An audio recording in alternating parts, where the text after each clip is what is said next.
గోదావరి వరద ప్రాంతాల్లో ఈరోజు ముఖ్యమంత్రి గారు నిర్వహించిన యాత్ర ఏ మాత్రం కూడా ప్రభుత్వం నుంచి ఒక సీరియస్ ఆలోచనతోటి క్షేత్రస్థాయిలో ప్రతి కుటుంబానికి ఒక భరోసా నింపడానికి కోసమో వాళ్ళని ఆదుకునే విధంగా మాత్రం కొనసాగలేదు.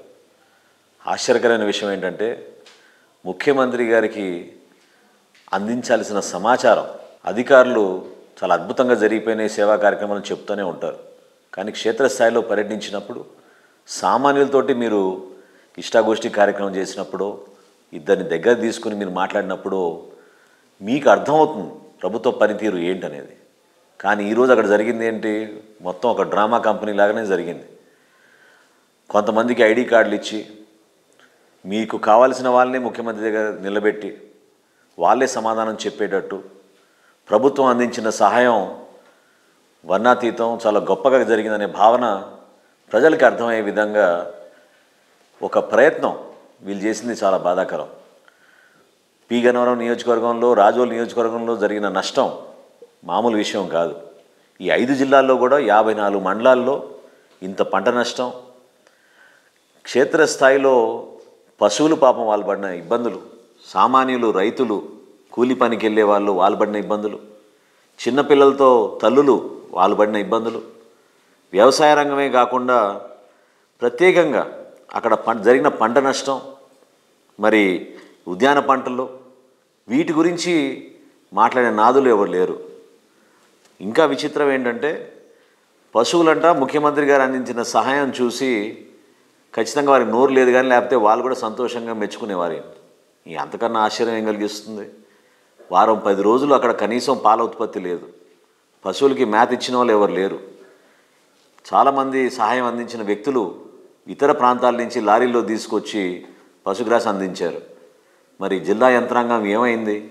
ఎంతమందికి ఆర్థిక సహాయం అందించారు? ఎన్ని కుటుంబాలను ఆదుకున్నారు?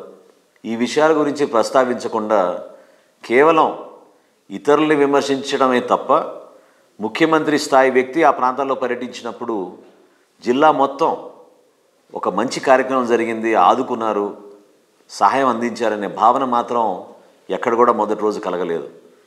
విచిత్రం ఏంటంటే జనసేన పార్టీ నుంచి ప్రతి గ్రామంలో కూడా మా నాయకులు, వీర మహిళలు, జన సైనికులు వాళ్ళ వంతు వాళ్ళు సహాయం అందించడానికి కోసం గత 10 రోజుల నుంచి వాళ్ళకి ఆహార పొట్లాలు, కొన్ని ప్రాంతాల్లో వాళ్ళకి బట్టలు అందించడం, సేవా కార్యక్రమాలు చేస్తూ వాళ్ళకు వచ్చిన సమాచారం మేరకు మా తూర్పుగోదావరి జిల్లా అధ్యక్షుడు దుర్గేష్ గారి నాయకత్వంలో నిన్న జిల్లా నాయకులందరూ కూడా ముఖ్యమంత్రి గారిని కలిసి ఒక వినతి పత్రం అందించాలని ఒక ప్రయత్నం చేద్దామని వాళ్ళు నేను ఆలోచించారు.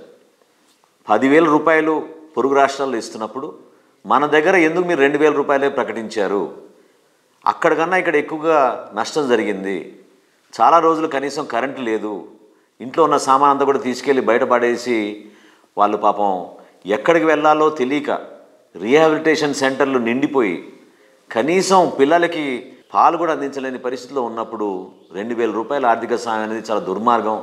దీన్ని మీరు 10,000 రూపాయలకి పెంచండి అని ముఖ్యమంత్రి గారిని రిక్వెస్ట్ చేయడానికి మా నాయకులు ప్రయత్నిస్తున్నప్పుడు నిన్న రాత్రి నుంచి వీళ్ళందరినీ కూడా హౌస్ అరెస్ట్ చేశారు, కేసులు పెట్టారు. ప్రజాక్షేత్రంలో ఒక రాజకీయ పార్టీగా జనసేన పార్టీ చేసిన కార్యక్రమాలు మా పార్టీ అధ్యక్షులు ఇచ్చిన పిలుపు మేరకు మన మండపేట సభలో పవన్ కళ్యాణ్ గారు చాలా స్పష్టంగా ప్రతి నాయకుడిని మీ వంతు మీరు సహాయం చేసి వరదల్లో చిక్కుకున్న ప్రతి కుటుంబానికి మీరు సహాయం అందించమని ఆయన కోరారు.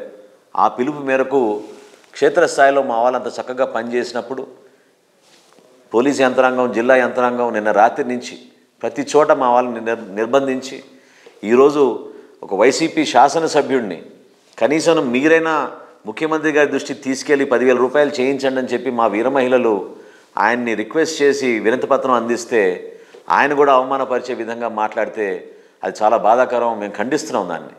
జనసేన పార్టీ ఎప్పుడు కూడా క్షేత్రస్థాయిలో ప్రతి ఒక్కరిని ఆదుకోవాలని, ప్రతి కుటుంబానికి ఒక భరోసా కల్పించే విధంగా పవన్ కళ్యాణ్ గారు అందరినీ కూడా మోటివేట్ చేసి చక్కగా పనిచేయమని చెప్తారు తప్ప రాజకీయం కోణం నుంచి లేదా ఓట్ల కోసమో ఆ లబ్ధి కోసమే ప్రయత్నించే పార్టీ జనసేన పార్టీ కాదు. నిజాయితీగా పనిచేస్తున్న మా నాయకుల్ని, మా వీర మహిళల్ని ఈ విధంగా మీరు ఇబ్బంది పెట్టడం చాలా అన్యాయం. వేల మంది కుటుంబాలు అక్కడ నష్టపోయారు. ప్రతి కుటుంబానికి మీరు 10,000 రూపాయలు తక్షణంగా ఆర్థిక సహాయం అందించాలి. ఎన్యూమరేషన్ ఎందుకు జరగలేదంటే ముఖ్యమంత్రి గారు చెప్తారు ఇంకా ప్రమాద హెచ్చరికలు ఉన్నాయి కాబట్టి ఎన్యూమరేషన్ జరగలేదని. గతంలో ఎప్పుడు కూడా ఈ విధంగా జరిగేది కాదు. రెవెన్యూ అధికారులు వాళ్ళు చేయాల్సిన పని వాళ్ళు చేయాలి, కేంద్ర ప్రభుత్వానికి నివేదిక అందించాలి, కేంద్ర ప్రభుత్వం నుంచి బృందం రావాలి.